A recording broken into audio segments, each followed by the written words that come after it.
Alright, who's ready to see the dusty-ass fucking labyrinth deck that I haven't touched in like 3 months?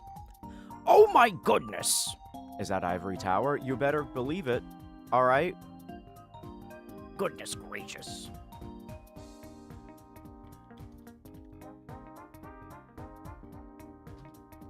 Alright.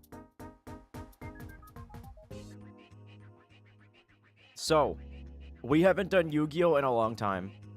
I recently got mentioned and asked to do a Yu-Gi-Oh! Stream. And I said, you know what? You know what? I've kept you waiting for long enough. Sure. Sure. I guess I can play video games. You know? Me getting my Amazon worker wage cage so I can play fucking Yu-Gi-Oh! I'm gonna do this. It seems fun. It's been a while. I know we had some difficulty, especially entering gold rank. Just there's a lot of sweats. Okay? But the game recently got an update. There may or may not be a patch. I'm eager to see. I'm curious. And I think it'll be cool. So we're gonna get this up. Alright, where's the video juego? Here it is.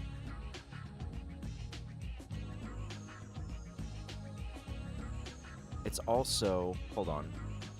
Let me make sure I capture my cursor so you guys see what goes on in my fucking brain when I'm moving, like, this cursor around the screen.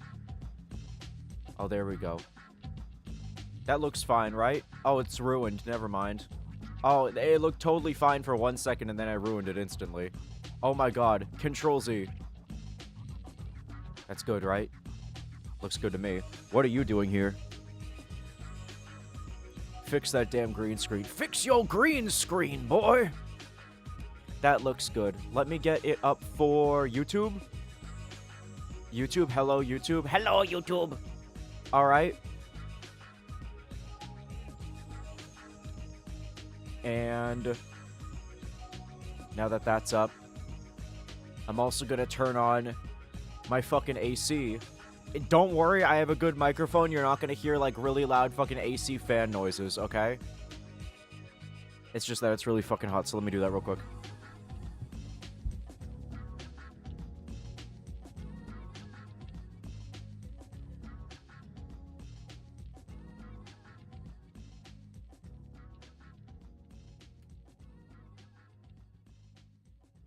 I've been grinding out my writing chops, making epic chapters of my famous, critically acclaimed series that maybe 1 or 2 people read. Okay? But those 2 people are awesome, and I appreciate them. Never in my life. Welcome in, buddy. Sippy, thank you. Good timing, because I was just saying that I went to turn on my fucking fan because I got hot.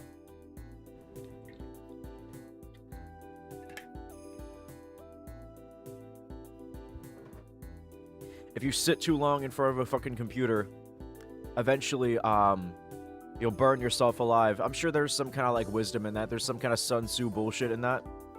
Alright? Welcome in. It's been way too long since Master Duel, so we are going to fix that. I don't know which Yu-Gi-Oh! This is on. 11 gigabytes of data is going to be downloaded. Guys, I waited like 3 minutes before I started the stream because I had to wait for, like, the fucking game to update. You're downloading, like, fucking half of Nier Automata in cards? Are you serious? I'm not doing this, by the way. Good fucking god. One thing that I forgot that really irks me about this game is that, like, the fucking updates... You need to launch the game to fully update it. What the fuck? Thank you, Konami. I'm starting to remember why I haven't played this game in 3 months. No, but being real without taking the shit out of it. It's been a while since I played Yu-Gi-Oh! I put it down for a while because I was having some trouble with gold rank. There was a lot of sweats in gold rank. A lot of people that, like, hadn't played the game in forever. That were just trying to climb the ranks and get easy wins. And it got a little tiring after a while to, lose in 2 turns because I lost a coin flip and the enemy just put Exodia out, on the pregame. So, we're gonna be back with it. we're probably going to have to work our way up from the bottom. It's been a while, but there should be plenty of Yugi gems. There should be a lot for us to pick up and use. All right. Hopefully the balancing will fix itself. Hopefully this thing will download quicker as well. Because, good God. But I figured I could do a Yoog. I could do a Yoog in between, like, all our new games that we're doing. Alright. I don't know if I want to do the fucking, like, 3 trivia questions on repeat that they have. So let me see if I can do something slightly more awesome. Okay. I do this whenever I have, fuck all that I can do otherwise. Some of you already know what it is. Some of you already know. You already know who it is! Alright, some of you already know who this is. You're about to see it. Hold up. Hold up. Hold up. Believe it. Keep holding up, by the way. Oh, you already know who it is. It's fucking Snake Google. Snake motherfucking Google. Okay? The height of video gaming technology is here. It's alive. And it's with us today. So we're going to be playing Snake for the next 11 gigabytes of download. And we're gonna make the most of this and hope that I don't kill myself out of boredom. All right, let's go. YouTube doesn't get to see Snake. You know what? YouTube might be fucked on this. Should I put Snake up for YouTube or are they fucked? I think I'm gonna make Snake a Twitch exclusive thing. If you want to see me play Epic Snake, go to Twitch. Okay?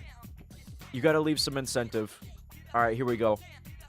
So last time we almost completed the board. This game is fucking loud. There we go.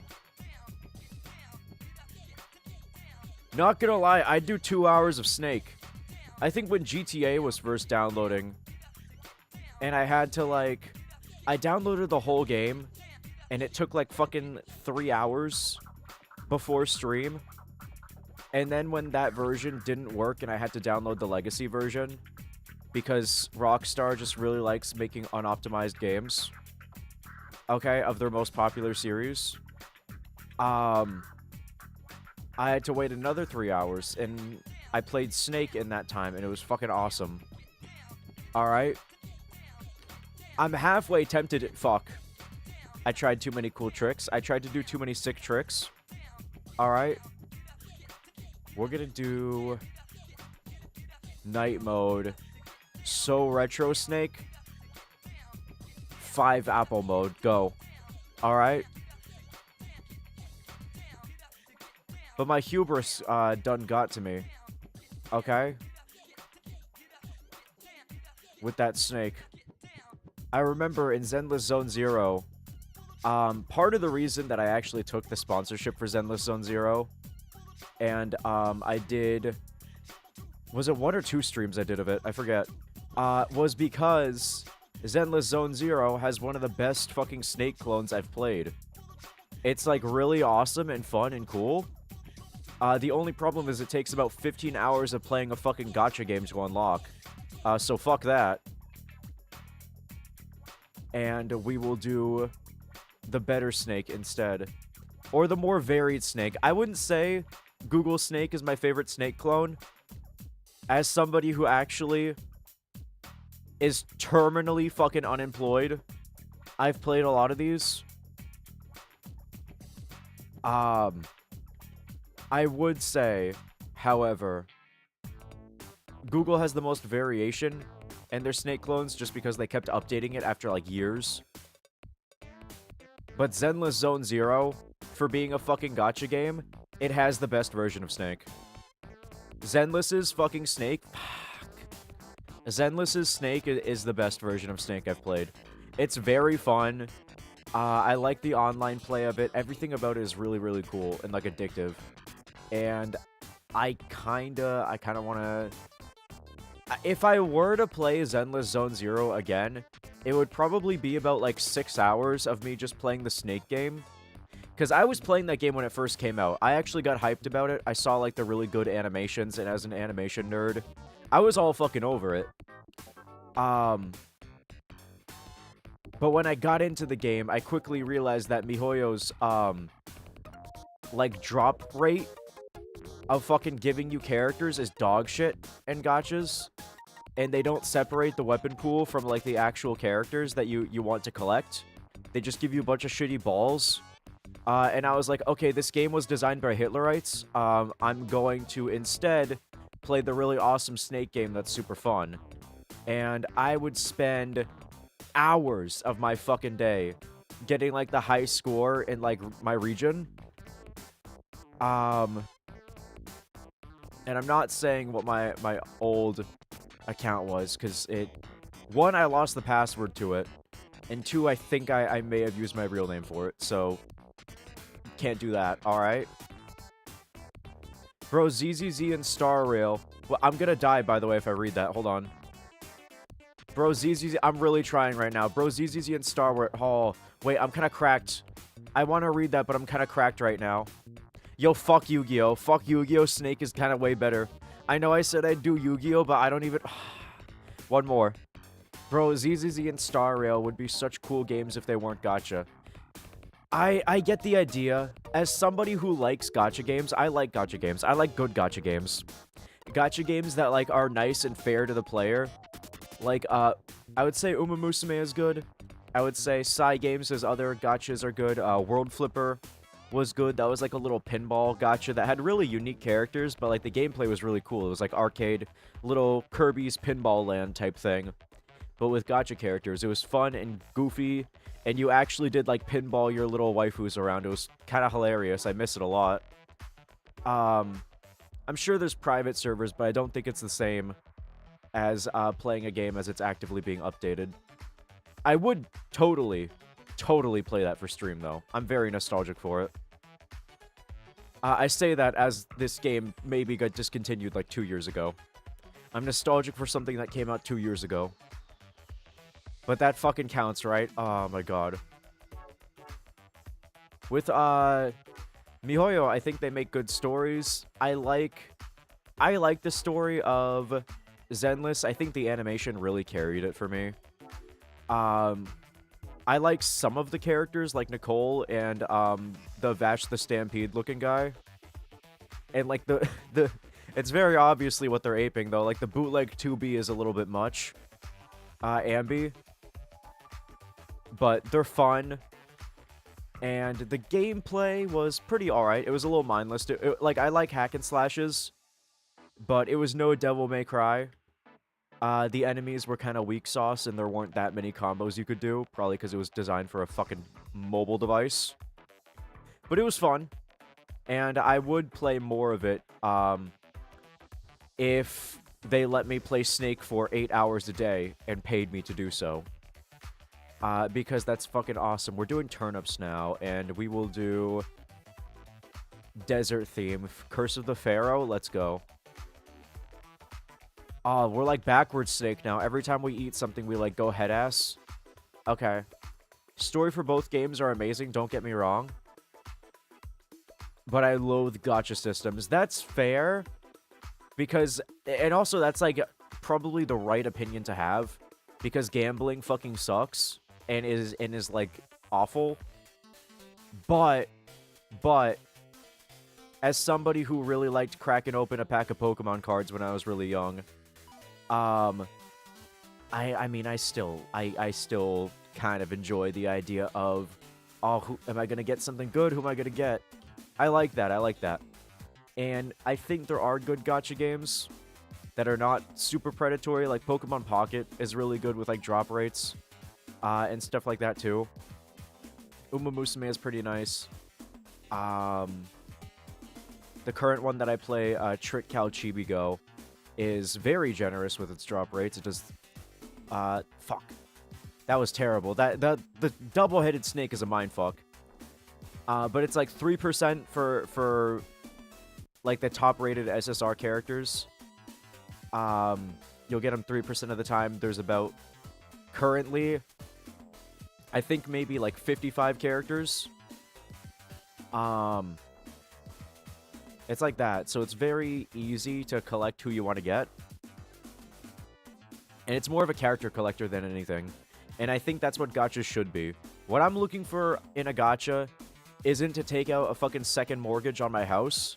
I'm looking for a cute, fun little character collector that has gameplay good enough to, like, make me not uninstall the game. Like, it doesn't need to be groundbreaking. It just needs to be something fun that I can play, like, while I'm on the bus. All right? That's it. It has to be something that I can play for fun while I'm ignoring my son when I leave him in a hot car. All right? That's all I'm asking. And I think it's pretty simple. It's as shrimple as that. Fuck. I misjudged the timing. I thought I was too early with it. What is... Oh, there's yin yang. Okay, so now I have to watch out for this fucker. Oh, wow, that is... Oh, that's too much of a mindfuck. I hate that. I hate that. That's hard. I like the flying fruit. The flying fruit is really fun. I like that it has, like, weird fruit physics. Clipped! What was clipped? Did I say anything horrible? Oh, yeah, the part about leaving my son in a hot car. Okay. Innocent until proven guilty. Don't worry about it. Is this game still downloading, or have I just been, like, wasting your fucking time? Hold on. Also, I'm not wasting your time because I'm showing you the fucking epic snake, like, clip farming skills. Guys, I actually think I want to play Snake instead. I don't want to, like, clickbait. Okay? That's because I fucking hate clickbait. That's, like, one of my least favorite things. But I think that clip farming in Snake is my fucking passion. And I could probably easily do this for 12 hours. If Iris was here, I'd have him take a poll, but I think he's busy, ignoring me. Oh my god. And telling my server that I'm not going to stream, which, by the way, I am streaming. If you haven't noticed. Alright? I think this might be Snake Hour. Okay. I think I fucked myself. No, I did not. No, I did not. Alright, I have to, like, give myself some space. Guys, I think we have to kill Yu-Gi-Oh! To make way for Snake Hour.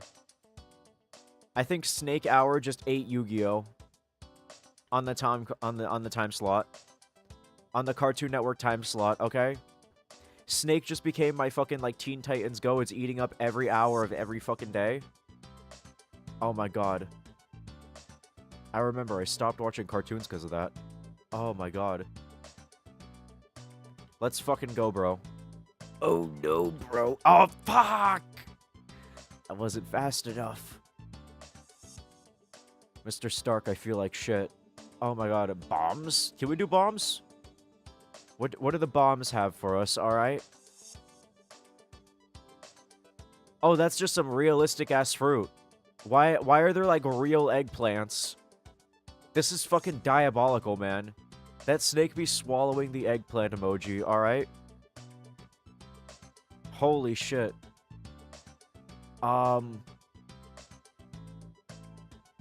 Thirsty ass hoe. What the fuck? Download complete, by the way. No, it's not. No, it's not. I still have one more game of Snake. The download is not complete. We're still doing stuff. Guys,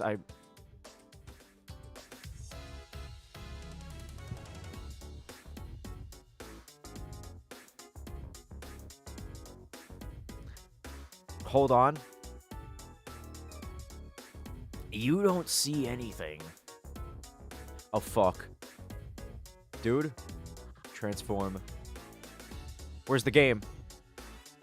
Snake, please. Yo, Snake, where are you? Snake?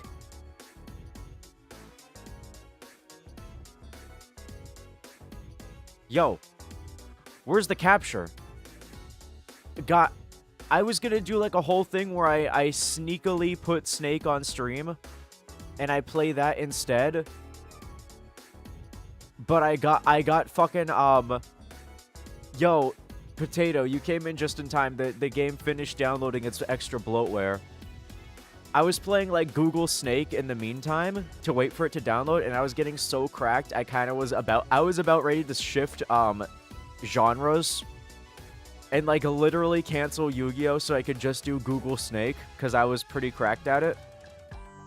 Until I went to full screen Snake for stream, and it just it just fucking cut out on me. It completely like will not capture anymore. What the fuck? So Snake's just gone. Now I guess I have to play Yu-Gi-Oh! I guess I have to do the thing that, like, I came here to do. Sigh. Millennium Shield. Let's go. I haven't played Yu-Gi-Oh! In years. Thank you for the chalky milk, Potato. It's good to see you. Exactly. Alright. We got a UR. I can't wait to get scammed by this garbage. Let's see what it is. Alright. Please give me something good and not terrible. This one. That sucks, dog. I was hoping for Labyrinth. This looks like some stinkroll bullshit. What is this? Guys, this is a guaranteed UR ticket, and it gave me fucking dog shit. It promised me a UR, and it decided to, like, violently spread its asshole and shit onto my plate. And call it a 3-course meal, and now I'm... What is this? It's like that American Dad clip. Alright, you know the one. Boral Code Dragon. I can't wait to turn this into dust. M1 run tonight. I think I would sooner saw my head off with a butter knife than get to M1 in the current Yu-Gi-Oh! Meta. But we will see how it goes. I don't want to buy the pack yet. I don't want to buy the battle pass. I will not buy the battle pass yet. I'm already behind on a lot of things. Okay? I'm rusty. I'm curmudgeon-y. I have to get the rust off. The reason, and again, for those of you that had missed things previously, I haven't played Yu-Gi-Oh! In a very long time because I got frustrated by whenever I got into gold rank. I would find a lot of sweats that hadn't played the game in years, and they would steamroll me. And I didn't like it. It felt unbalanced, and I was like, you know what? I'm good. But after not playing the game for a very long time, we're back with ranked. Okay? We're back to rookie. So, we're at the bottom of the fucking barrel right now. Let me get my fucking hair from unstuck from my headphones. We're at the bottom of the barrel right now. Low as you can go. Let's hope that we can pull ourselves up out of it. Which deck am I using for this? Fucking Bat. I remember, Mouth Wide Open made me put that in there. Fuck that. Oh my god. This is a good deck. I like it. This is probably the best deck that I have right now. So I'm gonna run with it. And we'll see where we go. You can't turn this into dust. Fuck. I forgot, Konami always likes to give you, they like to give you backhand rewards. Where it's like, oh, you could have this cool thing, but you can't use it how you want to. Okay? It's like they give you a gold coin, and it's like... No. It's like they give you a $100 bill. Cool. They give you a $100 bill, and they're like, with this $100 bill, you can buy anything in the candy store. And you're like, okay, I want 500 Jawbreakers. And they said, oh, actually, you can't spend the dollar. Sorry. You can look at it and you can have it, but you can't spend it. And that's what most Yu-Gi-Oh! Rewards feel like. And why I think, I want to drive my car into the front office of Konami headquarters. Tenpai was that for me? Yeah. I wonder if the meta changed for that. What even is this rank? This is rookie. This is the beginning. This is bunny rank. This is like piss baby rank. You took too long to play the game. Now we hate you forever. Also, Tribute Fodder hit me with the comic dub. Tribute Fodder. What would you like dubbed? I have one backlog for that I have to do. And it's not the 100 Girlfriends one. The 100 Girlfriends one I had to give up on because that was too much for me. I'm sorry. Because, like, that was, like, fucking 10,000 words. That was a 10,000 word monologue, and I could not make it sound good. But there's one that's, like, really short that I have to do for Juzin that I actually kind of forgot about. Oops. And I can do this one, too, so... Tribute Fodder. Please send me whatever page of the comic you want dubbed, preferably one page, preferably not too much text, you know, something that I can get done within an afternoon. And I'll see if I can take some time to get those done. Because they're fun! Alright. Is it your affiliate anniversary, by the way? I think it was yesterday. But it's counting it today as well, which is interesting. It still has the little hat there. It had it yesterday, too. Baby's third Yoog. This is like Baby's 84th Yoog, or maybe like 92nd, I forget. It's been a lot. There's like 5 or 6 good different good decks, yeah. Well, I'm hoping that my deck that I spent like fucking a year making is enough to carry me. That's the thing, is I don't like the feeling of obsolete. It's why I don't buy Apple products. Is because I never want something that I use to feel obsolete. You know? So if I make a deck, I want to know that this deck is going to be good. Like, you can make new cards, and these new cards can be awesome. Okay? But I don't think that you should ever make a deck or archetype feel obsolete. Pokemon did that for a while in the main trading card game, and they had to make an entire separate mobile game format to rebalance it. That's why they made Pokemon Pocket, and Pokemon Pocket is awesome, by the way. The only way that I play the Pokemon card game now is through Pokemon Pocket. It's good. Oh my god. Playing some Pokemon Pocket Pool. What if I played Pokemon Pocket on stream? What if I went back to my roots as a Pokemon guy? I say this as somebody that vehemently hates the new games, by the way.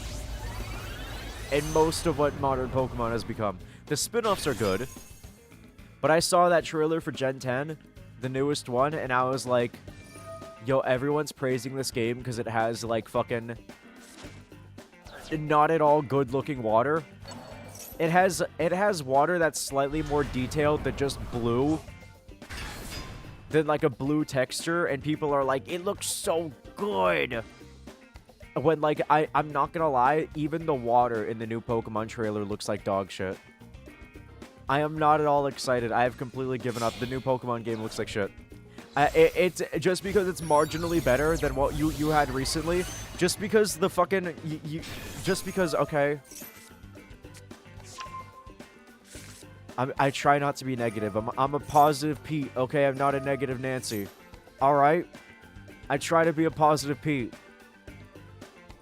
But when I see this fucking trailer, and I look back at, like, Pokemon Black and White, and Diamond and Pearl and Platinum, and fucking Heart Gold, Soul Silver, and even some of, like, the simpler shit, like Emerald, I'm like, this looks so much better. This series was so much more charming when it was little sprites and pixel art.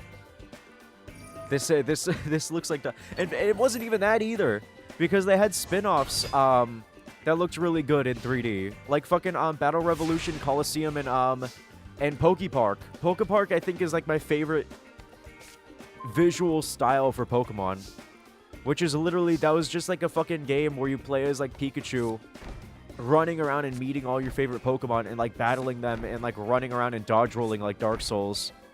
And that shit was awesome. I love that. It was so fucking good.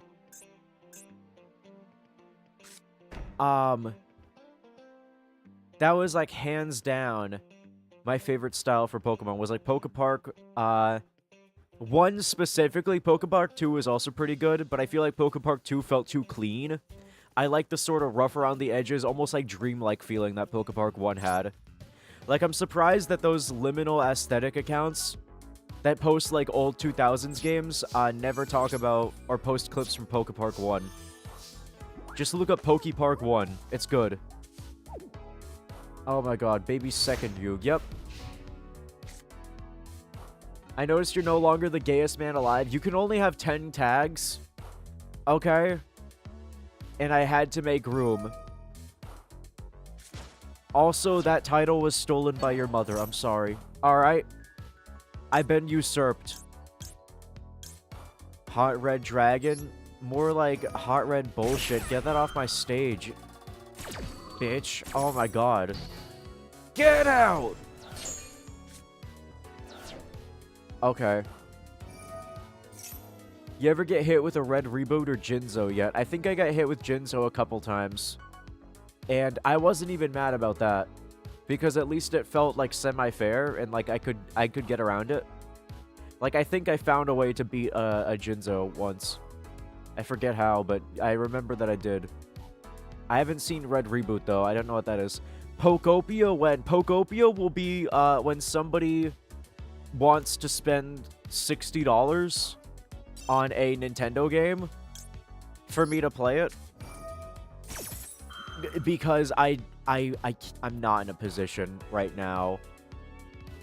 Or maybe I am. It depends. I'll have to, like, look at my bank account. If I open my wallet and flies come out, probably no. But I'm not gonna lie, a Pokemon spin-off with, like, Animal Crossing playstyles, you know, like Animal Crossing gameplay with Pokemon, that's pretty cool. I like both of those things. I would play that. It's just that Nintendo games are very expensive. And I don't really have a stable income at the moment. So I have to be careful, and that's why I play a lot of emulated stuff and free things that I find. Or very cheap games. Alright? Give me your Hot Red Dragon Archfiend. Alright, it's mine now. Fuck you. I don't want to be too staunchy about it, though. I think realistically, Pokopia could happen, but I would have to make some decisions. Like, I want to do Pokopia. I want to do Tamagotchi Life when that comes out in, I think, April? Or was it March? I think it's early April, right? I'll have to see. But I want to do Tamagotchi Life. That's definitely happening. Is Tamagotchi Life, no matter what. Alright? Like, that's why I bought a Nintendo Switch too. Okay? I think I fucked up the order here. I was supposed to go Lady Labyrinth before Lovely. Yep, I did. Oops. I'm rusty. Well, thankfully, we can at least get Welcome Labyrinth out.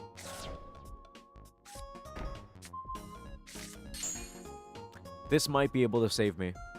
But we're playing Tamagotchi Life.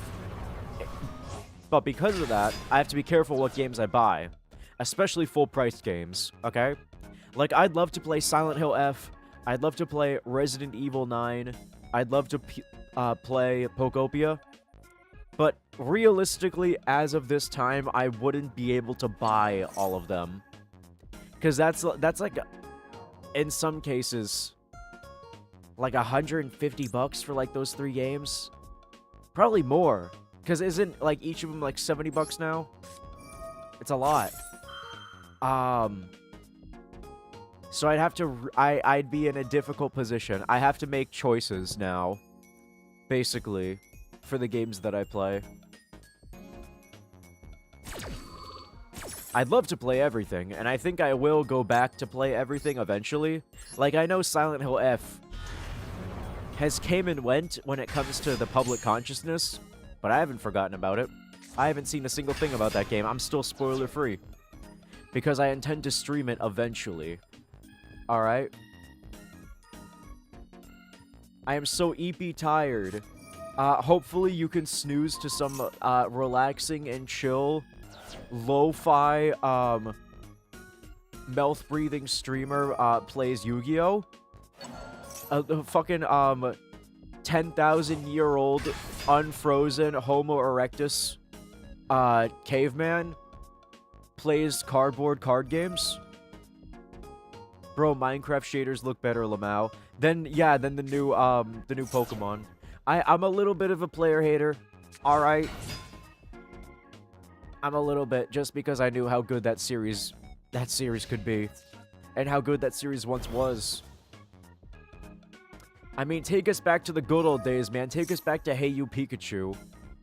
Take us back to fucking Pokemon Dash. Take us back to what's some other bullshit nobody gave a fuck about? Take us back to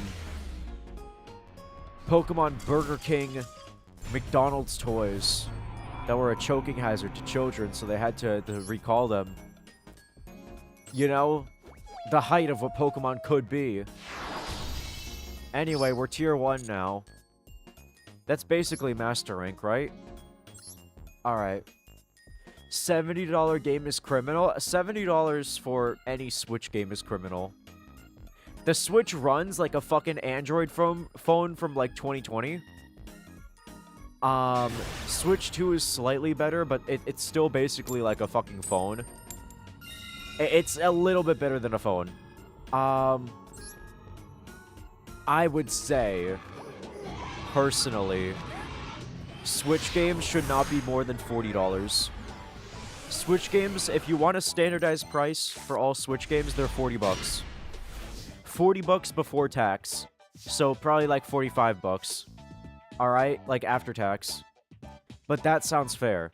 Because if you want to sell the Switch as a handheld, even though that shit is not handheld, that does not fit in your pocket like a fucking Game Boy SP does. That does not fit in your pocket like a 3DS does or a PS Vita. I grew up in the era of handhelds. Alright? My first console was a Nintendo DS. I know what a handheld is. As somebody who owns and loves the Steam Deck, a Steam Deck is not a handheld. A Switch is not a handheld. Alright? If it cannot comfortably fit in your pocket with at least like one other accessory like your wallet or phone, that shit is not a handheld. And you should kill yourself now! Oh my god, I'm saying this to the designers. No. You should be nice to yourself and you should design a device that's way better. Alright? Preferably. Specifically, I think that... Yo, don't solemn strike my own monster, please. I think the reason that they're fully pricing these games is because they want to have their cake and eat it too. They want to sell the Switch as, like, the Omni device, and I hate that, by the way. That's terrible. But they want to make it a jack of all trades, and in doing that, they mastered nothing. Because you have a really low-spec modern console where very few of the games look genuinely impressive or run genuinely impressively, and you sell them for full price, like more than full price. $70 is not the $60 that we've come to expect from games. Okay, and then you also want to say that it's a budget option because it's a handheld, you know, it's the family device, and it's not, because you price out a lot of people. All right, especially when they don't do discounts anymore. I don't like that.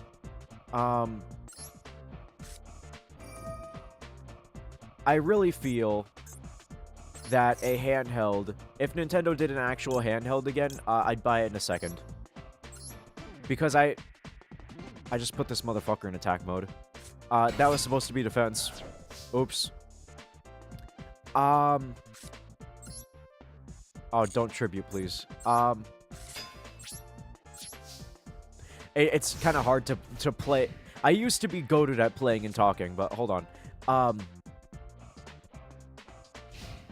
I really like handhelds. I really like small budget consoles that understand their specs and can still make really good looking games. Like the 3DS was like a 240p screen.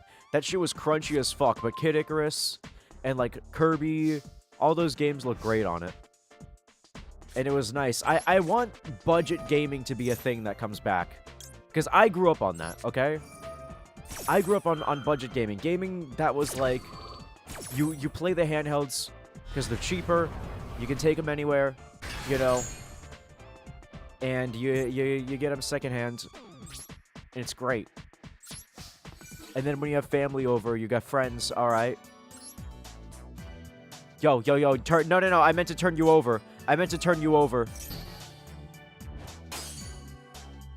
to put him in defense mode. I forgot that I was in battle mode. Alright. Basically, budget gaming needs to be a thing. If Nintendo really wants to... Nintendo is already succeeding, which bothers me. So I can't even say if Nintendo wants to succeed. Alright? But if Nintendo wants to have a customer base that can grow up and be consistently happy with them, I would say, separate them. Make a console, okay? Price it at whatever the fuck you want. Price the games at whatever you want. Make them the best that they can be, okay? But give us a handheld that just has a couple dedicated games for it that you put out every so often with like a secondary team. And it's so nice, you know? We get less games now as well. They're not still making the same amount of games that they used to. Because when they had two consoles, they had to develop for them. And it forced them to make more games, and we had great stuff. We would get, while we were waiting for, like, Breath of the Wild, because that took, like, years to develop, we got, on Wii, like, HD ports and remasters of Twilight Princess, Skyward Sword, and Wind Waker. While on 3DS, we got fucking, like, 3 different, Zelda games. We got, A Link Between Worlds, which was a spiritual successor to, A Link to the Past. You had one other, and then you had, like, a Zelda Four Swords, sequel as well. And it was really good. They were all great. But now, we got Tears of the Kingdom when I was in, high school. And then, Zelda Warriors again, which is alright, you know, you can have a spin-off even though you've done it. Even though, yes, Nintendo, this is the 8th time that you've shown Zelda Warriors to the class. You know, having a spin-off series is still good, and I like that, but they have nothing else. They have nothing else. And it's like that for all their series, really.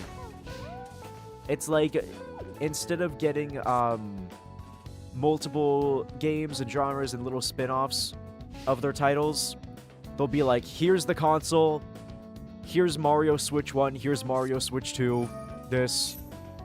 It doesn't feel very exciting anymore. They lost a feeling of unpredictability that they once had. And I feel like occasionally they bring that back in their third-party department. With things like Rhythm Heaven and like new Mega Man announcement recently, you know, by Capcom. That's great. I love that. Alright? And Tomodachi Life, of course. Alright? But, so I am looking forward to more from them. I just wish I could be proud to be a Nintendo fan. Like, I used to be like, oh yeah, I grew up with like Nintendo, like freaking Kid Icarus Uprising, they took a super old NES series and made it this cool anime adventure, you know, which is also one of my favorite, like, games ever, by the way, is Kid Icarus Uprising. Fucking amazing. The second that 3DS emulation becomes, like, good enough to, like, actually play, I'm on that, 100%, because I fucking love that game. Or some kind of port or sequel to it would be so nice, but I'd love to play the original. I just really need that, man. I'd love it. Never changed Konami. Well, Konami changed for the better. Konami is actually making games now. They announced a new, Konami recently announced a new Castlevania game, and it looks like the Bowser fart gif. One, it's cool that there's a new Castlevania. It follows a Belmont. That's great. On the other hand, it looks like a shitty Flash game, and I hate it. It was definitely not designed by, their A-team. It's very heavy on tweens, which could be fine, but the tweening looks a little bit... How do I say this? It looks a little bit... American indie game following Braid and Ori and the Blind Forest-esque.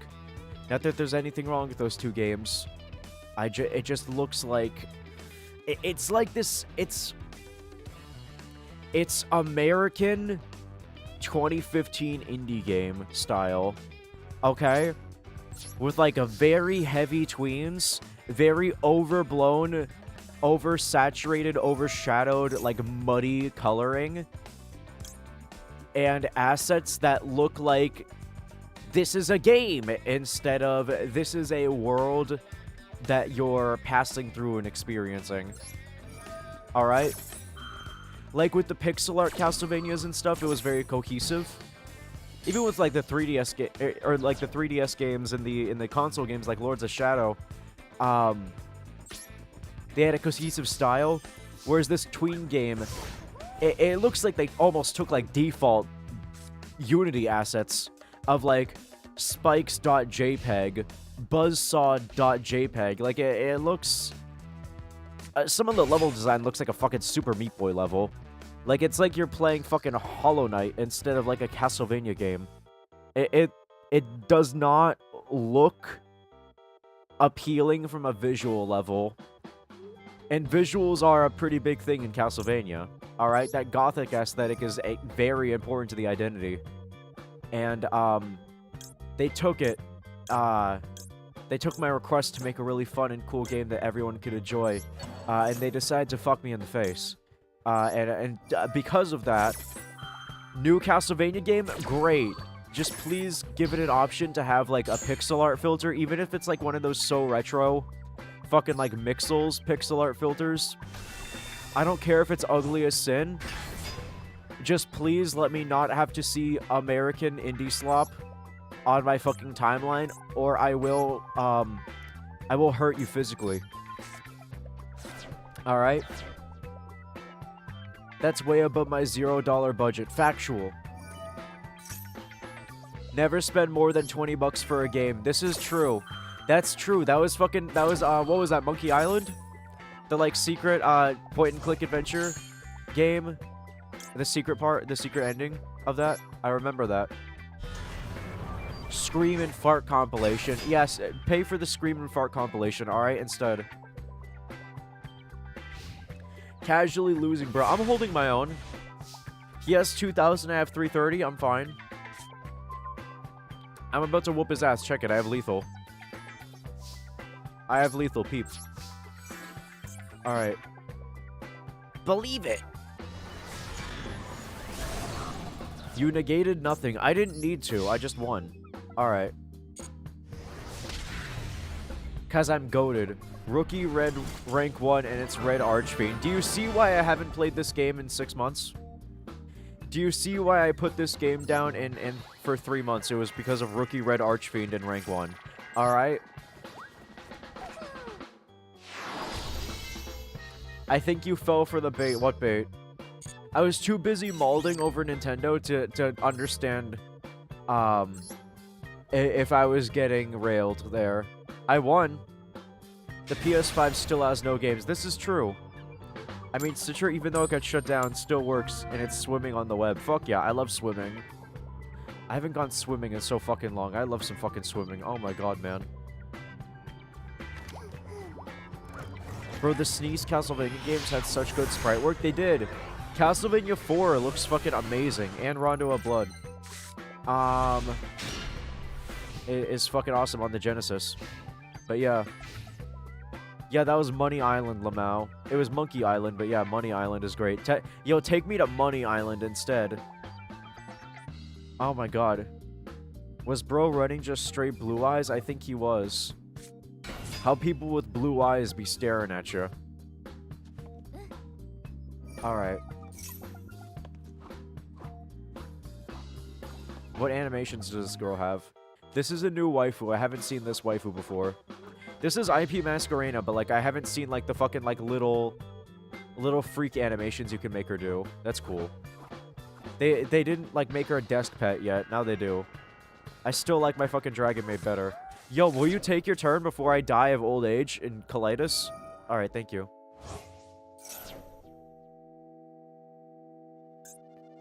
Raid Raptor. Oh, I'm fucked. Alright.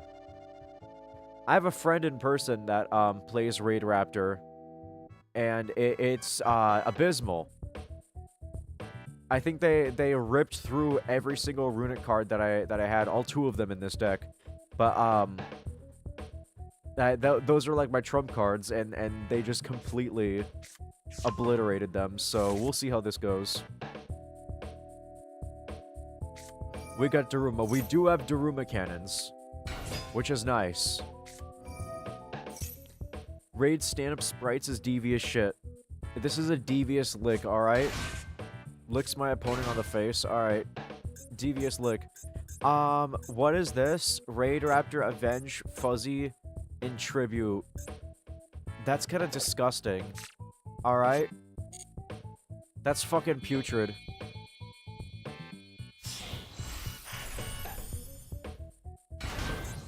Holy shit. Does anybody speak kanji? Do we know what these characters mean? Who am I fighting here? I'm fighting the Jade Emperor, alright? Oh my god. The curse of Sun Tzu be upon me. Where the fuck am I? What is this? Raid Raptor Force Strix. Alright. That was mean. I shouldn't have said that. Alright. Be nice. Universal engine fillers are so whack. They are. What is an engine filler? That sounds like something I'd pour in my gas tank. What do you mean? That shit would never happen to me. Probably not. Alright. He's got some solitaire. But yeah, I think... Basically, I miss handhelds. And I want true handhelds. Not handhelds that want to be an omni device. Like, this handheld plays everything, but it's also like 5 feet big. In fact, I don't even want a handheld that's small and plays everything. Like, I've seen like the Thor something. It's called like the Thor Avengus or something like that. It's like an emulation device. That's like the size of a 3DS, but it plays any game up to like PS3, and that's awesome. That's great. I actually think that is really cool. But I don't want that. I want limitation. I want to have one fucking little system that I keep in my pocket next to my wallet and phone. Okay, that can fit in there comfortably. It's something that I can play on the bus, and I have like 1 or 2 games at a time for it. Okay. Maybe like some NES games I download off the eShop for like the home screen and random eShop games, and like that's it. Like, just little things, and have them be limited, too. Not console slop, not like AI fucking hentai puzzle games that are filled, I shit you not, the eShop is filled with shit that is just straight up, it says the word hentai. eShop moderation used to be so strict, they wouldn't let SNES games on there. Alright? They wouldn't even put SNES games out on their own fucking console. Because they were just like, no, it can't. It was too old. It's too old. We're embarrassed of it. Alright? They would only do, like, classics. Like, fucking, Game Boy and NES games. But their quality control was, like, very, very rigorous. And then slowly, near the end of the 3DS era, they started getting lax. And, like, the beginning of the Switch era around 2017, they started getting lax. You started seeing some slop, some kind of Unity asset slop, as far back as the Switch 1. And nowadays, when I booted up, I shit you not, when I booted up my my Switch 2 for the first time, I looked at the eShop. There was still no eShop music, no amazing eShop music. Like, they used to have really nice, fun Wii menu music. Alright. None of that. And some of the featured most popular games were AI-generated art, AI-generated visual novels about, like, family story for kids. And then AI-generated, like, puzzle slop with, like, scantily clad girls. And it was, like, hentai puzzle nurse game free. And it was $1.99. It says the word hentai. Hentai on the fucking games. It's insane. Like, what the fuck, man? Like, there's zero quality control anymore. And I'm very, very upset to see that.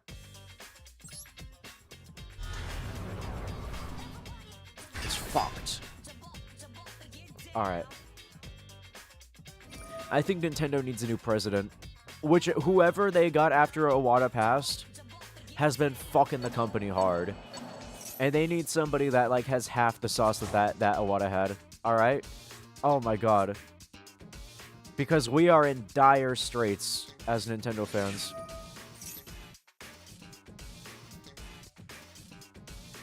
Universal engine fillers are archetypes that can be usable in any deck. Okay. AKA Sprites, Centurion, and Raid Raptors. Okay. Diabellstar, Horus, and Toybox. I read that as Toby Fox. I read Toybox as Toby Fox. I might be dyslexic.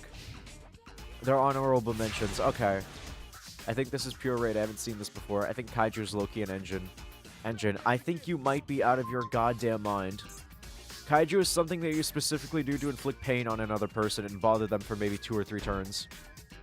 I wouldn't say that it's more than a troll, though. I don't think that Kaiju wins battles. I think Kaiju annoys your opponent, but it doesn't win battles. Alright, I'm gonna ruin this motherfucker's life real quick. Roost or Nest? Let's go for the SR. Fuck you. Really, no Ash Blossom. Holy shit, tough luck for you, buddy. Alright. Absolutely humiliated? Oh my god. Depends can be used for more turns depending on the deck. Fair. But yeah, I want really limited little games. I want games that are like will only run on this like small amount of hardware. Because that's how they got creative. And that's how you get some of the coolest shit. I like that. I like that, okay? Down with the fucking Omni device. The Steam Deck is the worst thing that Valve ever made. And I say this as somebody who owns a Steam Deck and likes it. It is the worst thing that they have ever made. And I get that Valve mostly makes PC games. So it's not really like they're going to dedicate the resources to make like little games for a little handheld. But at the same time, I mean, if not them, who is? Because Nintendo is just coasting. Nintendo is in a current state of no matter what they do, they win. Like, sure, there's things that they could be doing to make more money. There's things they could be doing to, like, build more customer satisfaction and trust and bring in new people and definitely make even more money. But they're really not. It's almost like they're comfortable just kneecapping themselves where they are now. Almost like it's a sense of laziness. I don't know what this is. I'm gonna call Synchro. This looks like the type of bullshit that would be Synchro. I miss the DS era so much. Me too. Me too. Chibi Robo Garden Patrol. Alright. Pokemon Black and White. Mario 64 DS. Those were the three. And fucking Kirby Canvas Curse. They had like 5 different Kirby games on DS. You had Kirby Canvas Curse, you had fucking Squeak Squad, and you had Superstar Ultra. And they were fucking amazing. And that's WoW. That is while Kirby's Epic Yarn and Kirby Return to Dreamland were coming out on the Wii. You had 5 Kirby games in one console generation. Because you had the console and the fucking handheld coming out at the same time. You had like on the DS it was in the span of one console generation, okay? 2 spin-offs, Canvas Curse and fucking and Epic Yarn. 2 mainline games, alright, Squeak Squad and fucking Return to Dreamland. And then a remake with fucking Superstar Ultra. And this is back when remakes were fucking actual improvements on the original. I think a lot of people would say that the content added to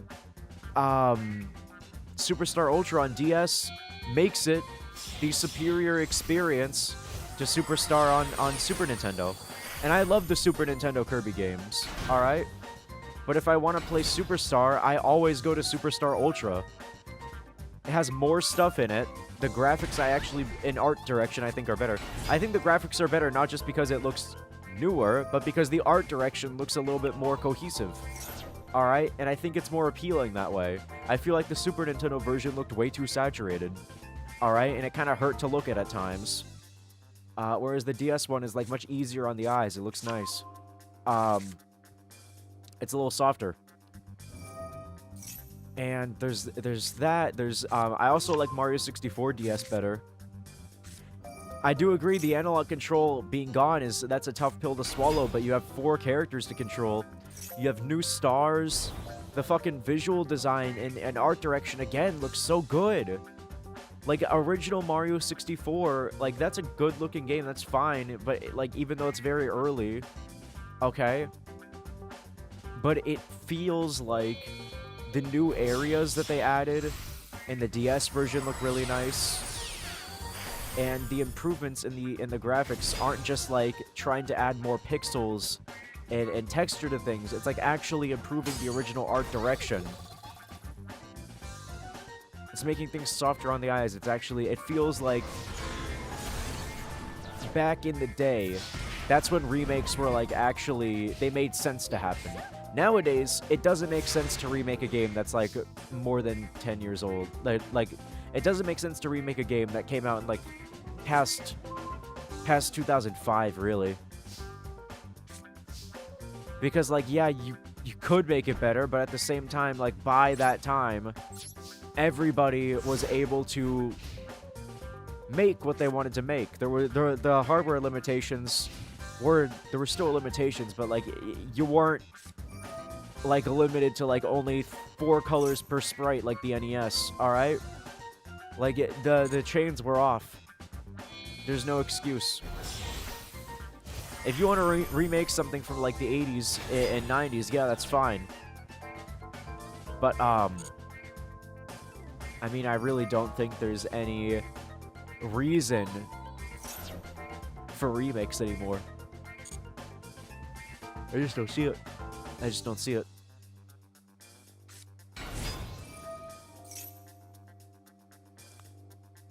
Limitations medium key. I should just do fucking simultaneous equation cannon before I get fucked. Which I might be fucked right now. We'll see. Limitations medium key provided such good games. They did, and that's high key. That's like the highest fucking key. That key is in the fucking stratosphere, dog. Oh my god. Ugh. I remember 100%ing Squeak Squad in Mass Attack. Mass Attack! Oh my god, there was another DS game. What the fuck? Six games in the course of one console generation. You had 3 spin-offs with Mass Attack. Kirby, how did I forget Mass Attack? Mass Attack was one of my favorite games from Kirby as well. Let's see if this does anything. It did nothing, I'm fucked. But yeah, I remember playing Mass Attack. I wanted a sequel to Mass Attack so badly because I loved how it played. And I'm still mad that they never made one. Because a sequel on 3DS would have been amazing, but we never got that. My opponent cheated, and his bed will be filled with spiders tonight. All right, thank you. Yeah, Kirby Mass Attack is a fucking amazingly fun game. I need to see, like, the studio that made it, because, like, it was really, really cool, and I was hoping for a sequel. Because that game also felt very short. There's only 4 worlds in that game. It was very short. There's 4 worlds, and then the final world is, like, a boss rush, and that's it. There's a lot of side content. Like, Kirby games always have a lot of really good side content. But, that game was small. And I feel like they could have really done a lot more with it. And I wanted to see more, and it was over before you know it. And now that you mention it, I'm thinking about it, and I kind of really love to play it again. Yeah. Yeah, I 100% did Squeak Squad. Mass Attack, I think there was, like, some bosses or levels that I couldn't do deathless. That game got pretty fucking hard, but it was fun, yeah. XYZ broski. Exceeds. It might be over. Oh, I forgot. Bro, the game is over, Lamau. I had a chance. It did, but I sauced it. Yeah. Nice. Yeah, Mass Attack was awesome. Holy shit. Such a good fucking game. Alright. Let's see what we can do. This might be a short stream. I don't know if I'll go for a full 2 hours. But let's see if we can get up another rank. Alright. Let's see what the dog doing here. We're playing against 14685. This motherfucker his name is the Nuclear Launch Codes. What the fuck? He's like, he has like the numbers, Mason. What do they mean? Why did you name yourself that? I have a sneaking suspicion there might be bots in this field. Alright. Come on, buddy. Big Welkies? Yeah, let's do it. Get the big welcome out. Fuck yeah. I remember the sauce. Also, Raid Raptors in fucking rookie rank, by the way. Alright, now it's art. Now you bounce. She's bouncing on it, alright? Uncensored armpits and everything. The fucking audacity. Alright. Don't solemn strike my own monster. There we go.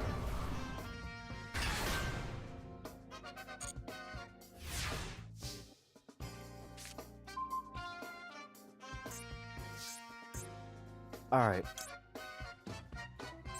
Activate a Carter effect. Don't mind if I do. Oops.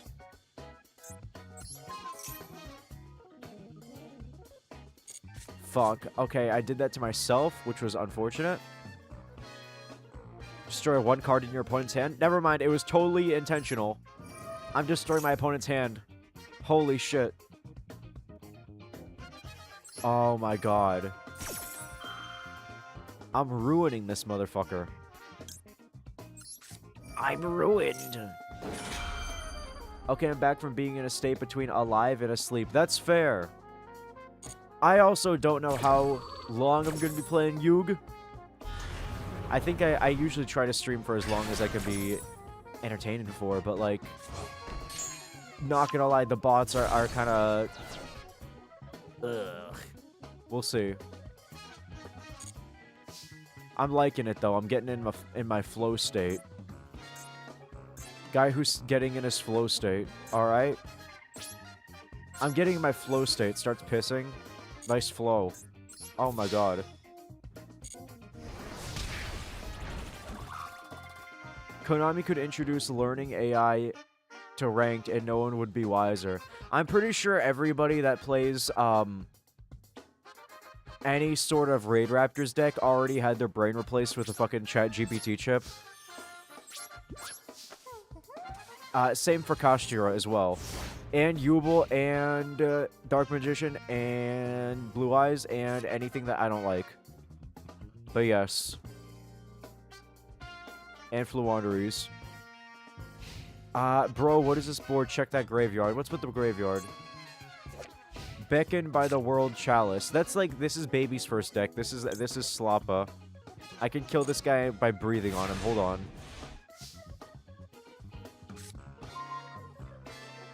Alright. No, we can finish this. We have lethal. Alright. I think, right? Truth nuke. This is true. Every deck except the one I play is a dumb idiot. This but unironically, alright? This is completely true. There we go. Ayo, give him the win. I think I would be waiting here for the next 25 years of my life if I were to give him the win. I'm scraping the bottom of the barrel.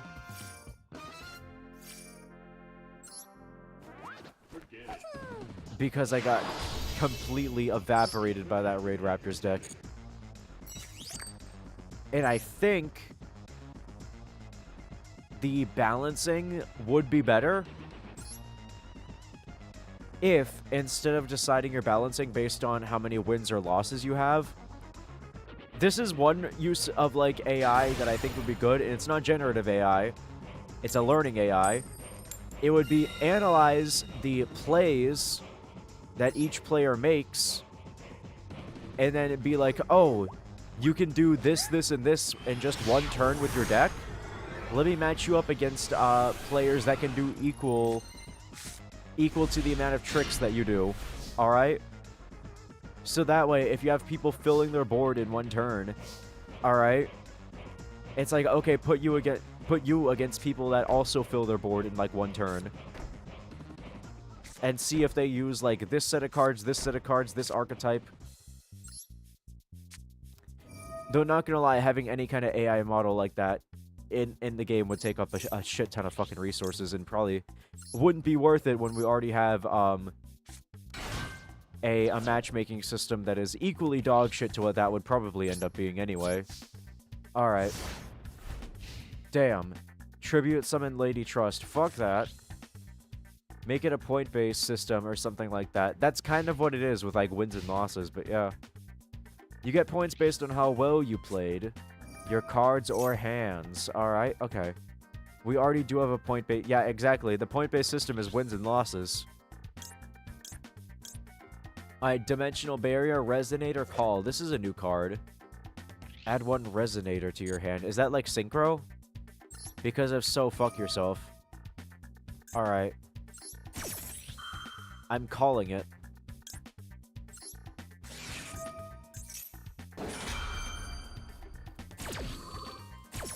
I feel like it doesn't work because 9 times out of 10, I gotta fight some bullshit. That's kind of just all of Yu-Gi-Oh!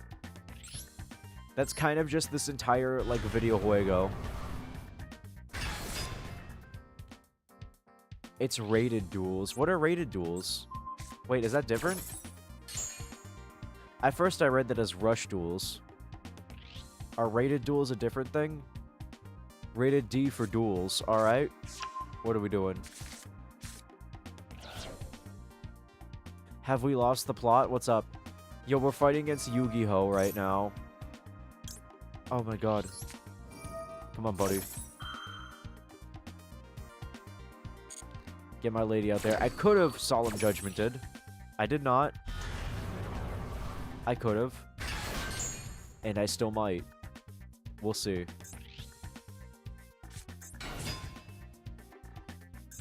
That is a tuner. Okay. Stinkro spotted. Activate the orbital cannon, please. Yo, fuck yourself.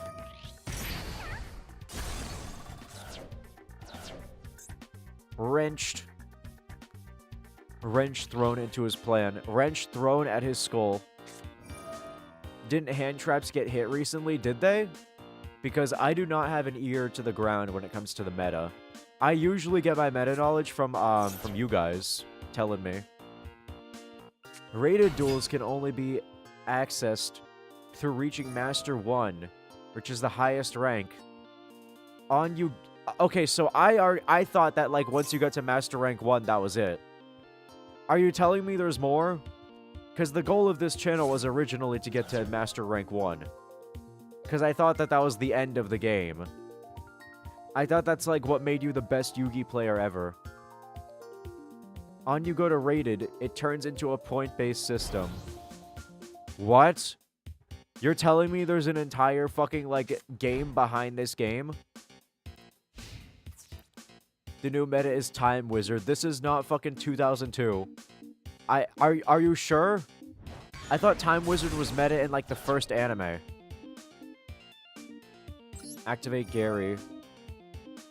All my Garys, get out here. Alright. Away you go.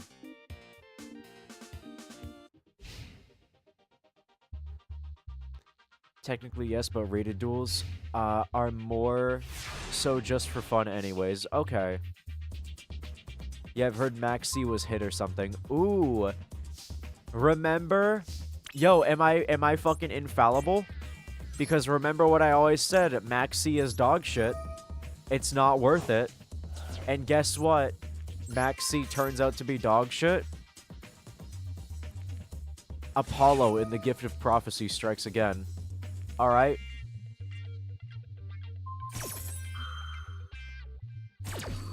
Bro, half of all hand traps are dog shit. No. Ash Blossom is amazing. Ash Blossom is basically mandatory, which, speaking of, I run 3 Ash Blossoms and I haven't gotten a single one in any of my hands so far. Which is weird. Where are my fucking ashes?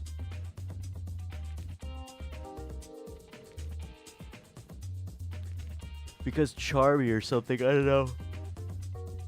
What is Charmy? What is this? Is that like a new thing? Are you talking about the Sonic character, Charmy the Bee?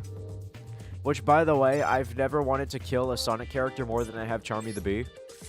That thing does not look like an insect. It looks like a weird... It has like the hedgehog face on like a weird body. It's fucked up and gross looking. I really don't like the design of it at all. I kind of want to see him like deported, you know? Like I just want him like out of the games forever. Personally, I don't like Charmy the Bee. I don't think he's a welcome addition. It wouldn't be hit if it was bad. Truth nuclear detonation. This is wrong. Mul Charmy. They're taking it out because it sucks. They made it worse so that more people would realize that Ivory Tower was right when he said that card was absolute dog shit. Was abysmal. He put his hands in the air and said the card was abysmal dog shit. Because it is. Because I'm infallible. Alright? I don't know what Mul Charmy is. What does Mul Charmy do? Do you like Cucky the chicken? What the fuck is Cucky the chicken? Yo, I could believe this is real, but is Cucky the chicken a real Sonic character? That's like some bullshit you'd find in the Ken Penders comics. What the fuck are you talking about? Max C sucks. Man who plays the single deck, who cares? What do you mean, the single deck, who cares? Of course, I only play one single deck because this deck is all I need to win. Alright? This is literally a perfect deck.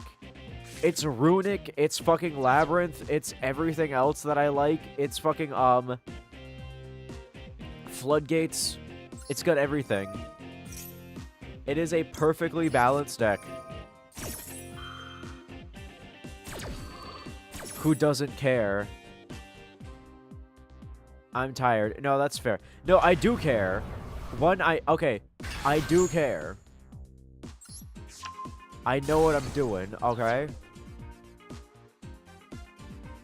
I just have opinions. I have well-informed opinions. I've been playing this game for like a year now. A little bit over a year. On and off, but yeah. Mul Charmers are Max C 2, 3, and 4. I thought you could only... Oh. Well, Mac... What do you mean they're 2, 3, and 4? Because you could run 3 Max Cs, right? Or is it limited? Oh, Max C was limited to 1. That's right. Yeah, it was. Or 2. It was limited to 2. Max C, so it's like 3, 4, and 5, more like. So it's equally dog shit, and it just eats up space in your deck. Max D and E, if you will. On the plus side, we got Yum Cups. So what is Yum Cups? That sounds like something that, they would give to you as like a treat, as like a delicious treat. That sounds like Dippin' Dots. Alright? Give me a Yum Cup. A Yum Cup sounds like something you get as a participation award. If you get your ass handed to you at fucking Friendlies. Oh my god. What the fuck? Big welcome labyrinth. I just might get back into Yoog for cup snake cats. What is a cup snake cat? That sounds like something you'd find on Adventure Time. What is that? You're saying a lot of words I have not heard before. Your deck is hardly hit by Max C because you don't special summon much, which is my point. This is true, but also I've ran Max C. I've ran 2 Max Cs before, and every single time, all they serve to do is clutter up my deck, and I pull them when I could have been pulling way better cards instead. And then when I use them, neither my opponent or me special summons, and I end up getting my ass handed to me. I think the opponent had diarrhea and he had to go away. Alright, sorry about that, man. There are cards that are basically just more fucking Max Cs. Well, that's true, because, you know, you have to fill the decks with dog shit to, like, bait the new players into using, stuff, like filler. That's okay. It's balancing. It's balancing. Not every deck can be Labyrinth. Slightly weaker. The Star Yummy archetype. Okay, like the cat that I have in the mural. Hold on. You're talking about, this. Yeah, right?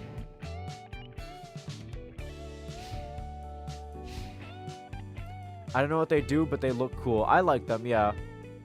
Cupsy Yummy, for example. Cupsy Star Yummy. These fucking cards have such ridiculous names. I never get tired of it. Oh my god. And that's good enough for me. That's fair. They just look cool. They do look cool. I would collect. They're a cute archetype.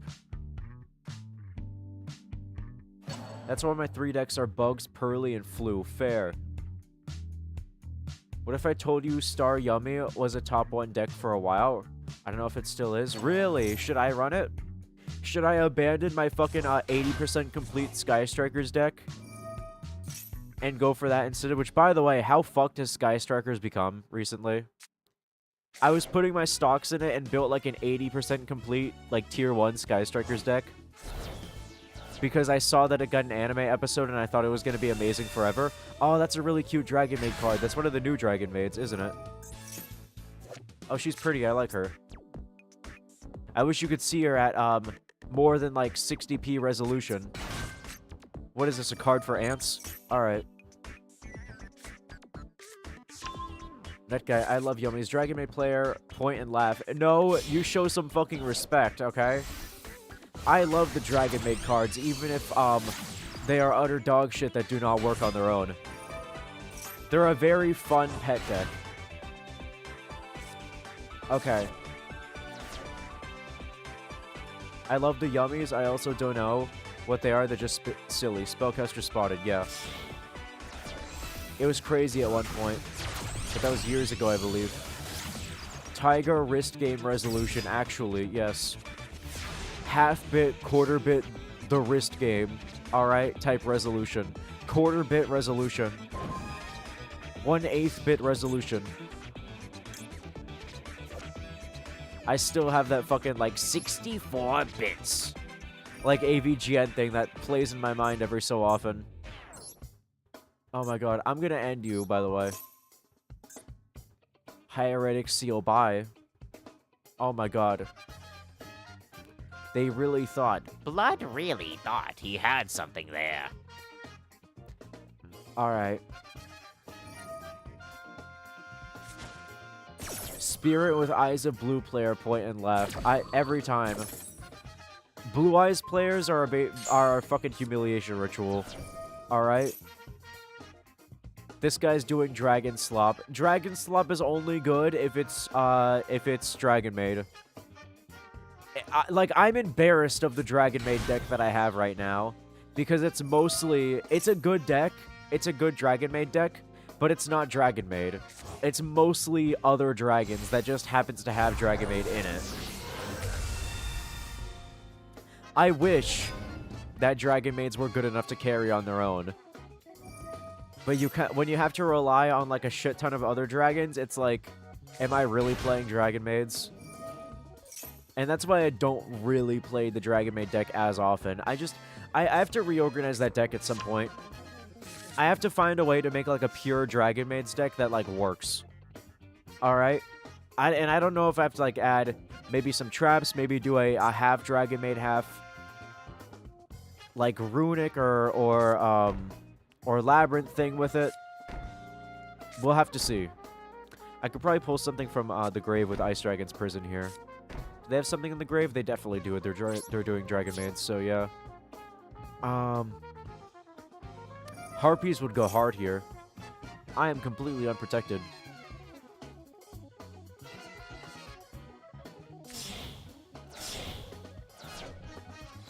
This guy is much braver than you or I. Probably, yes. Oh god, what is that? Dragon Slopper. He couldn't do pure Dragon Maids either. He's not playing Dragon Maids. If you put other dragons in your Dragon Maids deck, you did not play the game. You did not play Dragon Maids. Alright, I'm going full fucking FromSoft fan with this. Blue Eyes got some support recently, of course. Of course it did, alright? They love their Blue Eyes, they hate everything else. But they can't make Blue Eyes like a viable deck for shit. It still gets its ass eaten hard by most decks. But they just cannot get enough of it. Listen, pal, I like Kaiba, but what the fuck is with all this shit these days? You're seeing where I'm coming from. Yes. It's a certain favoritism. That's definitely playing to, like, the nostalgia side. It's, like, nostalgia baity. But it's also slop. It's fucking slop. I should probably Floodgate, too. Yeah, I should Floodgate. Yeah, okay. There we go. And IDP. Insane Dragon Posse? I think so. I'll take your shield and make it my own. Fuck you. Your dragon is my dragon. I'm the cooler dragon, bitch. Oh my god. Absolutely insane. Banish a card. Goodbye. So banger. Holy shit. Not bad. We are gonna have to get Lady out, or Lovely, to take care of this 3,000 defense, which is nuts. 3,000 defense is pretty crazy. What do you do? I'm not reading all that. I'm just gonna find out by trial by fire, alright? Trial by fire. I'll figure out what she does.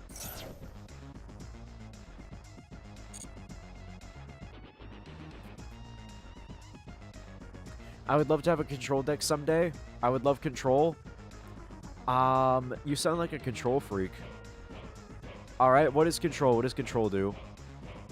I thought that was more of like a... like what you do to the field when you control the field. Like, is that an archetype? I would play blue in Magic and people would punch me for it. Fuck yeah. I haven't played Magic in forever, so I don't know all the different decks. I think for a brief period when I played, I did white and green decks separately. And I don't think I was ever smart enough to combine them.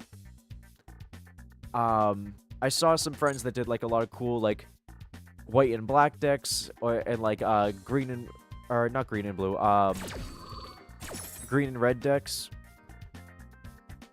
But I was never smart enough to like mix and match the archetypes. But I do think that that's one of the coolest parts. Oh my god. Bro, where is the board? What do you mean, where's the board? Is it camouflaged? I run Royal Decree. What is Royal Decree? Fucking trap cards. Fucking trap cards, how do they work? Yeah, exactly. Oh my god. I have to remember my favorite ICP lines. I actually used to unironically listen to them. And I still do sometimes.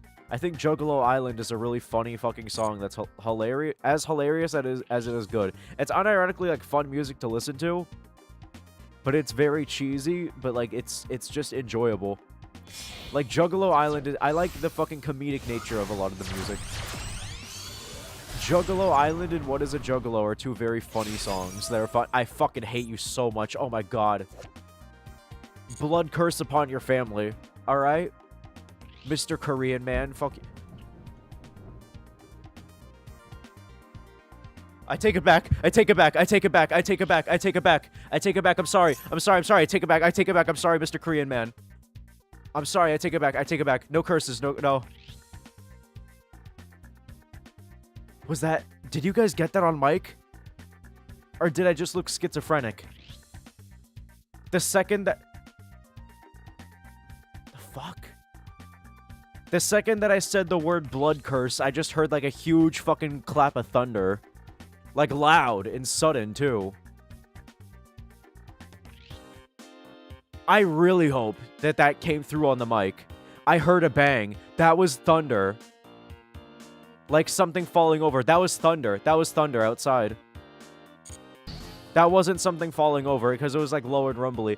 The second that I put like a fucking blood curse, that I said blood curse, like fucking clap of thunder over my fucking head. He has like fucking, what is it, like the Franklin badge from like Earthbound. He has like an anti-curse, like Korean weather technology. He's controlling, the weather machine is located in Korea. Oh my god. I'm sorry, I take it back, no curses. Holy shit. That scared the fuck out of me. That put the fear of God in me. I felt like a caveman. I felt like that took me back to like the caves. Like being a caveman in a cave, like huddled around a fire with like a bone in hand, and then suddenly like hearing a thunder and just looking up like, oh, like the timing in that was fucking insane. Holy fuck. That actually scared the shit out of me. That jump scared me. Jesus Christ. Okay. I take it back. No blood curse. All right, you're okay. I won't. I solemnly swear. Let me do my fucking like a little apology form. My fucking tournament apology form. I solemnly swear I will not blood curse my opponent's blood like family again. Holy shit. Runic. That was really loud for it to come on mic as well. Like, you guys don't understand. I can have like my very loud AC fans running in the back because I have a good microphone and I know how to tune it. I don't get background noise. So I have like an AC fan running in the background that's like old and loud as fuck for me, but you guys don't hear it because I take care of that kind of thing, and like I take care not to have like room noise or background noise or anything like that. So to hear fucking that, you can tell it was very loud. It was very loud for me, as I have headphones on too. But yeah, what the fuck? I'm clipping that, by the way. Holy shit.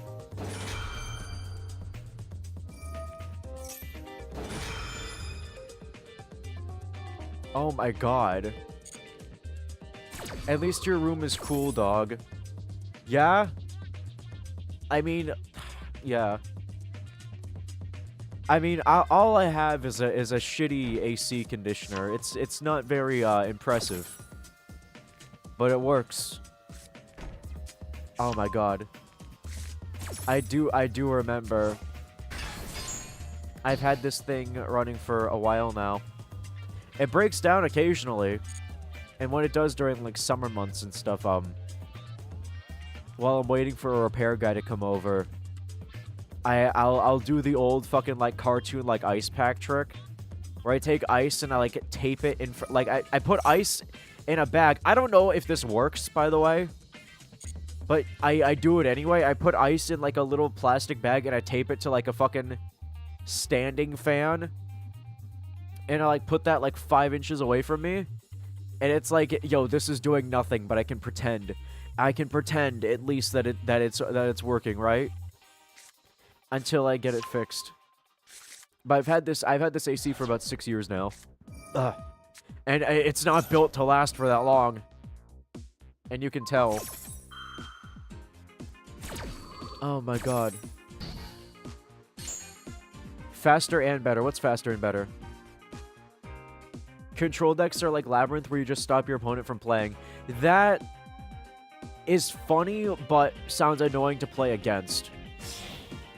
At least with Labyrinth, you can like see what your opponent does in response, which is part of the fun for me. If I was just doing Solitaire every time, it would get boring too. Instead of big combo into beatdown, Control lets you play the game faster than combo. Faster and better. I play black and blue if I got into MTG, but I can see myself doing that. Yeah. As a Homestuck fan, the ICP lingers over my head like the Sword of Damocles. Oh yeah, absolutely. Like Faygo and stuff as well. Like, I've had and tasted some, like, flavors of Faygo before. But every time I do, I'm like, this is that thing. I never even read far enough into Homestuck to get to the part where they talk about Faygo. I just know about it because my cousin, who was into Homestuck, told me about it, okay? I got into both Homestuck and anime because of my cousins. Growing up.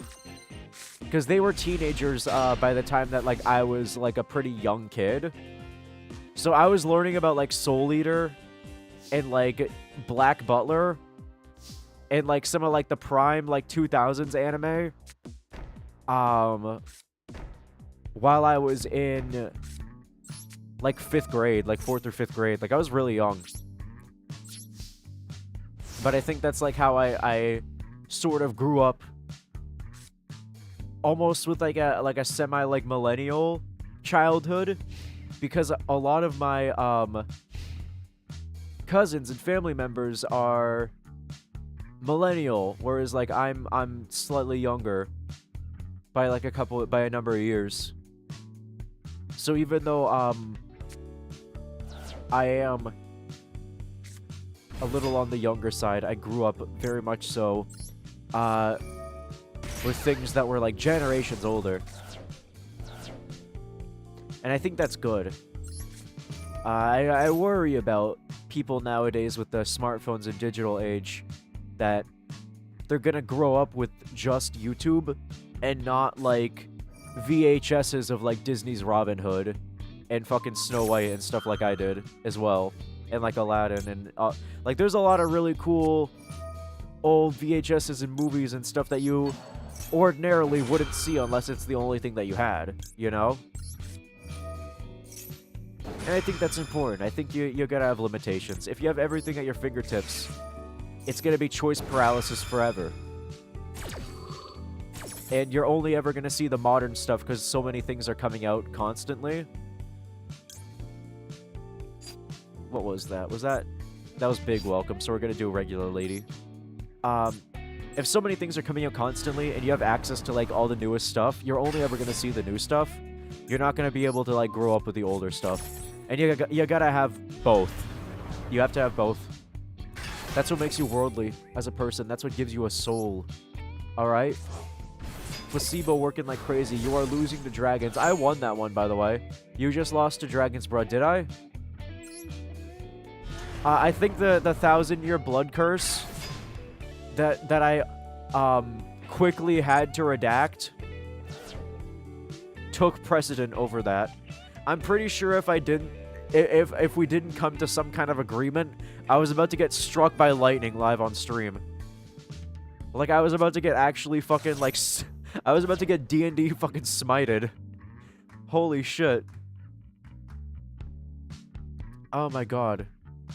Cotton Candy Faygo, my favorite. I don't give a fuck. I have not had Cotton Candy Faygo, but Cotton Candy Soda just sounds delicious in general. Juggalos are a major plot point in Homestuck. Okay. I started reading Homestuck again, I think because of the pilot. I liked the pilot a lot, and it made me excited, and I wanted to read. And I read most of Act 1 a couple months ago. And I should probably read more. It's fun. It's definitely got a very slow start. Not as slow as I remember. Because I was a really impatient kid when I was younger, so at first I was like, ugh, this is fucking slow. It's fine. It goes by faster. As an adult. But I still think it takes a while to get to the meat of things. Like, I can tell I'm not there yet.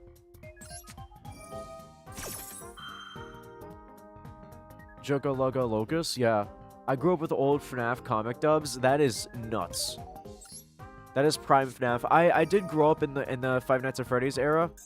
I remember when the first one came out and got crazy popular, and then I saw, like, the second one and stuff in, like, the same year.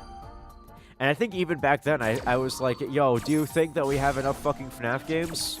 Once, like, the fourth one came out in the span of, like, what was it, like, 2 years? It was kind of crazy. I wasn't into the Five Nights at Freddy's games, though. Even as a kid.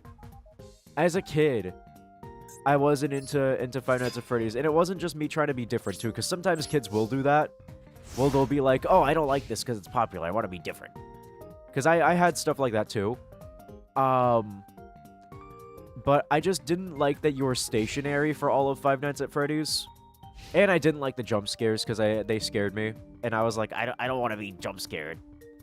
So I couldn't watch Markiplier play it because I would be afraid of, like, him getting jump scared too. And, like, seeing it on screen. Because I did watch a lot of YouTubers back then as well. Instead, I did like horror. I actually preferred things like Yume Nikki instead.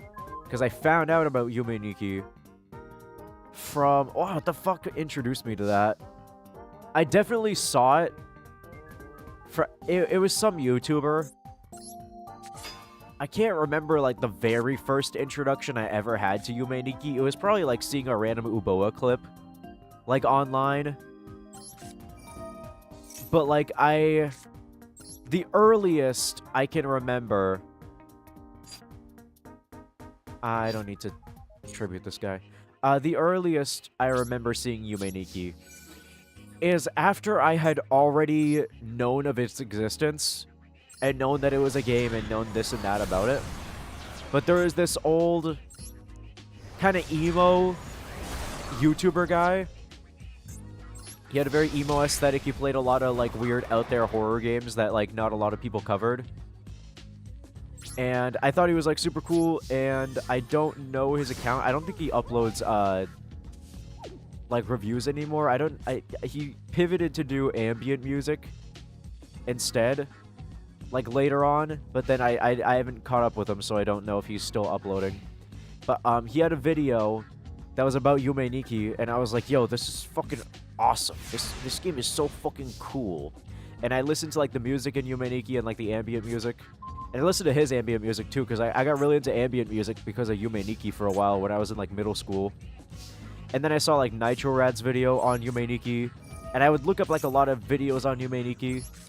And then I saw the fan games. And I looked up, like, videos on the fan games and shit like that. And it was great. It was so good. It was like a renaissance for me. And that sort of made me want to make, like, an RPG Maker game. And I remember buying RPG Maker, like, MV, which is the newest one at the time. And I sat down, and I was like, alright, first tutorial down, let's go. Second tutorial, how to make doors. And then immediately, when I had to do, like, a string, I was like, oh, this isn't happening, is it? Oh, I'm fucked, aren't I? I just don't know coding. No, it was a hard stop for me. I do want to try to make an RPG Maker game eventually at some point in my fucking life. I feel like as an adult, it could be easier for me to grasp the fucking concepts. But we'll see. Good, Act 6 sucks. Act 6 is also half the comic. I forgot, yeah, how long that fucking was. I think you told me that as well. I was a FNAF kid for a while, then I grew out of it. I like the idea of stationary, and I am simply not scared easy. Nice. I stopped before the cooler stuff happened, though. I was introduced to Yume Nikki by the Earthbound Halloween hack. I have not seen the Earthbound Halloween hack past the Andonuts fight. Like, and I mean that I've only ever seen the thing, because I was like, where does Megalovania come from? Then when I was a kid, and then I saw the Andonuts thing. And that was it, and that's the ending. But I don't think I've ever actually played the Earthbound Halloween hack. And I also haven't seen the Earthbound Halloween hack. So what do you mean that Yume Nikki is in the Earthbound Halloween hack? And this could be funny, but an idea that I just had is, what if I played the Earthbound Halloween hack on stream? While we wait for Chapter 5 of Deltarune, it's gotten to that point. Are we going to play the Earthbound Halloween hack on stream? Because I could do that blind. That is a game that I could play, and I would be completely blind to it. The only thing that I know is that Dr. Andonuts says, like, the bad F word later on. And it has Megalovania in it. And then other than that, I'm completely blind. But I like it. Reminds me of Chubby Emo where he used to do fucking Nuclear Throne videos. Yes. Loki Storm might make my internet die out. Oh, do you have a storm too? Okay. And then the weight loss content. Brother's just another me. Edit's Fight Prelude has his sprite edit be of Uboa. Yeah! I think I saw that in the follow-up to it. Oh, that's like the first Yume Nikki media you saw. Not like the first introduction to Yume Nikki. Because we've seen Yume Nikki media, like Uboa and stuff. I'm pretty sure, like, yeah, the first Yume Nikki thing I saw was, like, some Uboa thing. But I'm trying to think of, like, the first time I heard the name Yume Nikki. Like, and I don't know. It must have been, like, offhandedly mentioned somewhere. And then it just, like, went into my public my subconscious somewhere. Because I don't remember, like, a formal intro to it, like, oh, Yume Nikki, what's this? It was just sort of there. Earthbound Halloween hack is actually, like, obnoxious save state type shit. Ooh. But the storytelling's not awful. You can see Toby had the chops even back then. Okay. That's how I found out Uboa existed, and there's the Andonuts sprite edit, and saw Uboa and Yume Nikki mentioned on a wiki page. Okay. Is there even any lore with Madotsky? Matotsky. It's Madotsky, but yeah. Or is it just full LSD Dream Emulator where it's just a trip? There's interpretations. There's a number of interpretations. There is also an official manga that was drawn by the guy that made Alien 9, which is an OVA series that I really like. He's like a horror manga artist that makes a lot of, like, weird out there manga, and he drew the fucking Yume Nikki manga. Hitoshi Tomizawa, I believe is his name. And not gonna lie, I found the Yume Nikki manga before I knew him. And then later on, when I found his other stuff, and I was like, yo, wait, he made the Yume Nikki manga? Like, it kind of clicked. But in the Yume Nikki manga, I believe the explanation is that there's a kind of almost like parasite-esque alien disease where, like, everybody has to quarantine and they stay at home. And you slowly, like, everybody on Earth is infected. So you have to quarantine, and they slowly turn into a monster. So Madotsky is trying to dream her way trying to dream and fall asleep constantly as a way to, like, sleep through life so she doesn't have to come to terms with it. with basically the end of the world. And Pawniko, the girl that, like, is in Uboa's house, like, Pawniko and Uboa are the same person. Like, Pawniko is, like, her when she was, like, is Midotsuki's friend. Pawniko is Midotsuki's friend when she was human. And then, like, Uboa is, like, Pawniko's, like, monster-fied version after she got infected. That was the lore for a little bit, and I think that's the lore in the manga as well. How they do it. And that's the one that I thought was a little out there. I don't think you need a sci-fi element to it. I like the idea of it, but I personally prefer the interpretation that Midotsuki, it's depressing as fuck, but Midotsuki is, like, literally, like, depression napping her way through life. She sees a lot of weird things in her dreams. Some of them could be interpretive, as some difficult things and very terrible traumatic things that happen to her in her life, which culminates with her, like, game ending herself, basically. Which is very unfortunate and very sad. But some kind of, like, ethereal horror-type game that's more dreadful than it is terrifying. I like that more. I don't like being jump-scared and being like, there's a monster coming after you. I like that, like, weird ethereal feeling of, like, oh, this is fucking haunting. I feel awful. Oh my god, it's great. Fucking bravo. I like that in games. I think it's cool.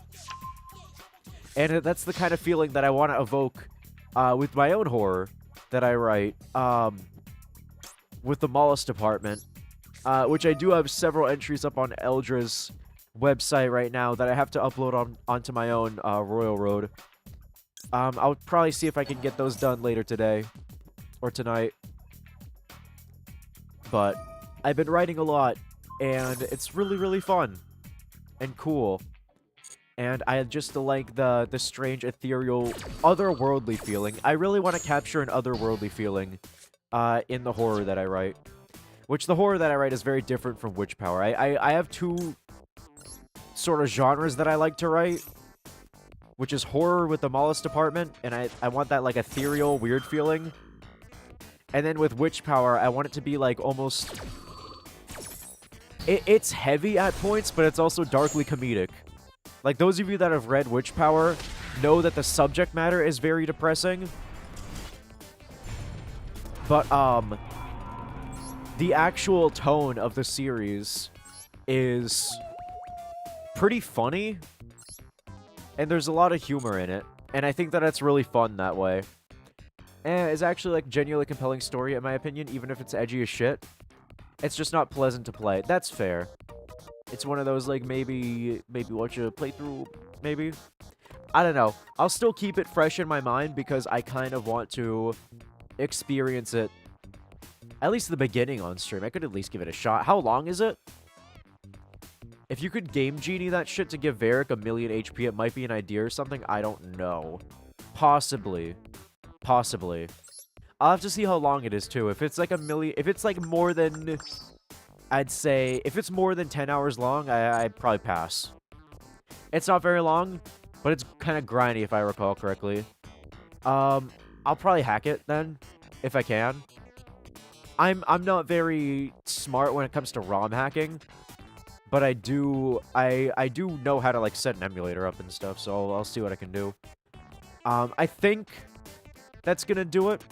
Short and sweet one right now, just about 2 hours. Okay. But I am going to end it here. Last time we did a very short stream. Now we're sort of getting back into the flow of our regularly scheduled programs here. And I'm really happy about it. I miss streaming. I'm glad I'm feeling a lot better. We're going to go ahead and raid into Eldra Echo. She's playing Slay the Spire 2. There's an early access new sequel to Slay the Spire, Slay the Slopper. Alright, well, it could be cool. Alright. But she's a good friend of the channel, and I was just talking about the Mollusk Department, which is a story that I write that is hosted on her website and my own.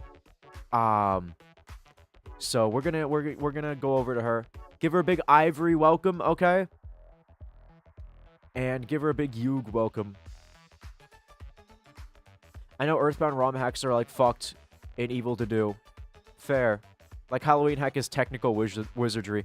If it's hard, I might pass on it. But until then, thank you guys for watching. Tomorrow, I'll probably... I think tomorrow's Friday. Friday, I think I might be doing stuff with friends. If I'm not, then it'll be Cradle of Nightmares. And if not Cradle of Nightmares on Friday, then Saturday, I'll be streaming Cradle of Nightmares. Alright, I'll keep you guys updated in the Discord down below. Get in there if you're not. It's a lot of fun. And until tomorrow, take care and goodbye. From Ivory. Alright, see ya. I forgot to do the thing where I do the cool cutout. Goodbye. From Ivory. There it is. Alright, see ya.